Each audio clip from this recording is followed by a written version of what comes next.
बिस्मिल्लाहिर्रहमानिर्रहीम। Dear students, आज हम लोग नेक्स्ट चैप्टर नंबर 3 का आगाज़ करने जा रहे हैं, जिसका नाम है बायोडाइवर्सिटी। एक अंदाजे के मुताबिक इस ज़मीन पर 10 मिलियन के लगभग जो है वो जानदार मौजूद हैं और उनका सिर्फ एक हिस्सा यानी हमारे पास 1/3 पार्ट के मुतालिक जो है वो बायोलॉजिस्ट जानते हैं। अगर हम लोग कहें कि 1 करोड़ स्पीशीज़ ज़मीन पर मौजूद हैं तो अभी तक लिविंग ऑर्गेनिज्म से मुतालिक आप सिर्फ कितने जानते हैं? 20 से 25 लाख स्पीशीज़ के मुतालिक। इतनी बड़ी अमाउंट को, लिविंग ऑर्गेनिज्म को, जानदारों को 5 बड़े ग्रुप में डिवाइड कर दिया गया। सबसे पहला जो है वो प्रोकैरियोट्स का ग्रुप है, दूसरा बड़ा जो वो प्रोटिस्ट का ग्रुप है, तीसरा फंजाई का, चौथा एनिमल और पांचवा प्लांट के ग्रुप्स हैं। और इन तमाम कैटेगरी में इनको तरतीब देने का एक ही मकसद है कि जानदारों से मुतल्लिक ज़्यादा से ज़्यादा इंफॉर्मेशन को कलेक्ट किया जाए। तो इतनी बड़ी डाइवर्सिटी, इतनी ज़्यादा वैराइटीज़ के होने से हम लोग इनको किस तरह से डिस्कस करेंगे, इसकी स्टडी हम लोग इसमें करेंगे। पहले हम लोग थोड़ा सा कंसेप्ट अबाउट द बायोडाइवर्सिटी सीख लेते हैं। What is biodiversity? देखिए, 2 वर्ड्स हैं, एक है बायो, दूसरा है हमारे पास क्या है? डाइवर्सिटी। बायो मीन है लाइफ एंड डाइवर्सिटी मीन है वैरायटी। बायोडाइवर्सिटी वैरायटी स्पीशीज़ की, कहाँ पर किसी भी इकोसिस्टम में रहती हुई जो स्पीशीज़ होती हैं उनकी वैरायटी को पैमाइश करने का। Diversity is the measure of species, measure of organism live in a ecosystem. किसी भी इकोसिस्टम में, किसी भी इन्वायरमेंट में रहने वाली स्पीशीज की जो तादाद होती है, उसकी मेजर पैमाना जो होता है, मेजर करने के लिए जो पैमाना होता है, उसको आप लोग बोलते हैं, उसकी क्या डाइवर्सिटी है। याद रखिएगा, 2 तरह की डाइवर्सिटी है, एक है प्लांट की डाइवर्सिटी, दूसरी आपके पास एनिमल की डाइवर्सिटी। जो प्लांट की डाइवर्सिटी है उसे कहा जाता है फ्लोरा और एनिमल की डाइवर्सिटी को कहा जाता है फाना। डाइवर्सिटी किसी भी इलाके में 4 बेसिक पॉइंट पर इन्हिसार करती है। पहला पॉइंट आपके पास, वहां पर एल्टीट्यूड कितना है, यानी उसकी सतह समंदर से ऊंचाई कितनी है। दूसरी इंपॉर्टेंट है वहां का क्लाइमेट कैसा है। तीसरी इंपॉर्टेंट वहां की सॉइल फर्टिलिटी। और चौथा और सबसे आखिरी पॉइंट है वो क्या है, वहां पर दूसरे स्पीशीज कौन कौन से हैं। और याद रखिएगा, इन चारों पॉइंट्स को देखने के बाद वहां की डाइवर्सिटी का अंदाजा लगाया जाता है। और डाइवर्सिटी के 3 बड़े रीजन हैं। पहला है पोलर रीजन, दूसरा है ट्रॉपिक रीजन, फिर है टेम्परेट रीजन। सबसे ज्यादा डाइवर्सिटी इनमें से कहां पर है? आपके पास ट्रॉपिक रीजन में। ट्रॉपिक से बिल्कुल कम से कम कहां पर है? पोलर रीजन में। ट्रॉपिक रीजन का मतलब है गर्म मरतूब इलाका और पोलर का मतलब है ठंडा तरीन इलाका। जो टेम्परेट रीजन होता है वो मोतदिल इलाका होता है। कहा जाता है कि ज़मीन पर जो इस वक्त डाइवर्सिटी है अप्रॉक्सीमेटली 4 बिलियन साल के एवोल्यूशन के बाद नज़र आई है। और एक अंदाजे के मुताबिक इस ज़मीन पर ज़िंदगी के आसार, लाइफ जो है वो 600 मिलियन साल पुरानी है।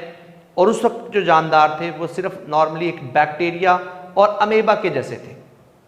याद रखिएगा, डाइवर्सिटी की हमारी लाइफ में बड़ी इंपॉर्टेंट है।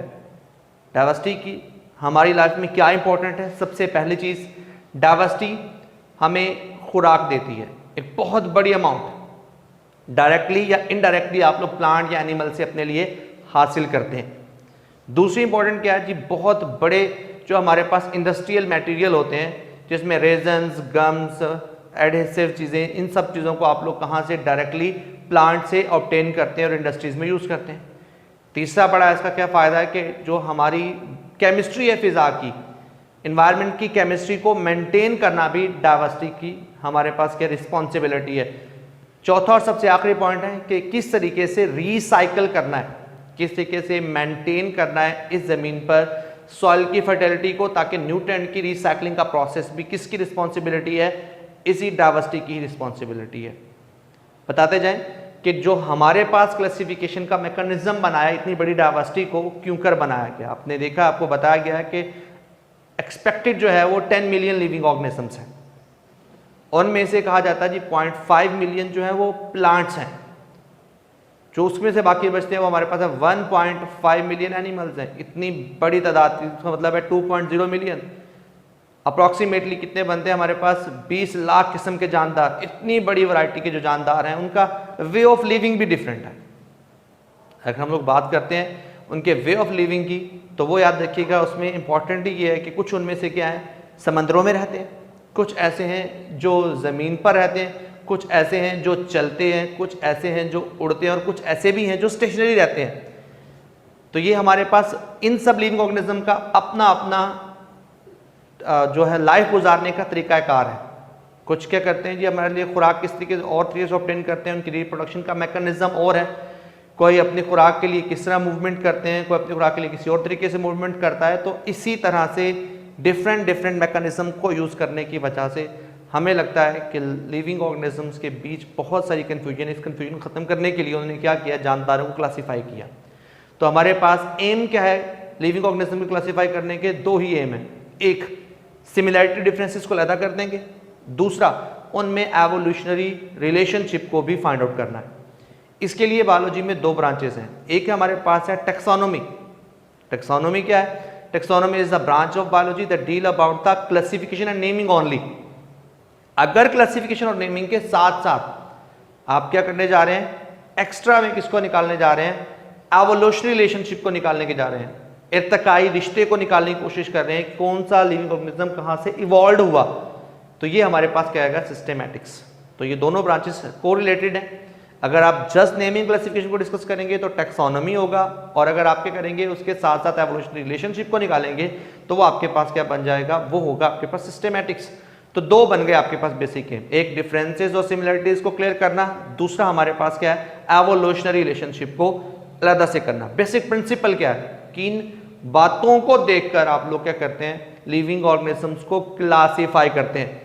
तो याद रखिएगा स्टूडेंट्स, दो इंपॉर्टेंट चीजें, एक उनकी एक्सटर्नल और इंटरनल एनाटॉमी और मॉर्फोलॉजी को देखकर लिविंग ऑर्गेनिज्म क्लासीफाई किया जाता है। जैसे कि मैं कहता हूं जी आपके पास एक चिड़िया है, चिड़िया कबूतर से ज्यादा मुशाबिहत है, यानी स्पैरो की जो ज्यादा सिमिलरिटी है वो किसके साथ है? पिजन के साथ है। वो इंसेक्ट से रिजेंबल नहीं करती। तो हम ऑफ कोर्स, हालांकि दोनों ही उड़ते हैं, दोनों के पास पर हैं, लेकिन सिमिलरिटीज उनकी जो मॉर्फोलॉजी है, जो उनकी नॉर्मल एनाटॉमी है, वो आपस में रिजेंबल करती है। तो इनको एक ग्रुप में रखने की कोशिश करेंगे। दूसरी इंपॉर्टेंट चीज, इसके साथ साथ जो है वो डेवलपमेंट की स्टेजेस हैं। लिविंग ऑर्गेनिज्म में कौन सा लिविंग ऑर्गेनिज्म किस तरीके से डेवलप करता है, इसको भी आप साथ में काउंट करेंगे। तीसरा इंपॉर्टेंट एविडेंस जिसको यूज करते हैं नॉर्मली प्रिंसिपल में, बेसिक ऑफ क्लासिफिकेशन में, वो है जेनेटिक्स। जेनेटिक इंफॉर्मेशन देती है हमें बेसिकली लिविंग ऑर्गेनिजम्स के सिमिलैरिटीज के साथ साथ डिफरेंसेस पर भी पूरी तरह बहस करती है। तो याद रखिएगा ये तीन बेसिक बातें जिनको लेकर, या बेसिक प्रिंसिपल्स हैं जिनको लेकर लिविंग ऑर्गेनिजम्स को क्लासीफाई किया जाता है। अब इंशाल्लाह नेक्स्ट लेक्चर में हम सीखेंगे किस तरीके से लिविंग ऑर्गेनिज्म को क्लासीफाई किया जाता है टैक्सोनॉमिक हायरार्की पर। शुक्रिया।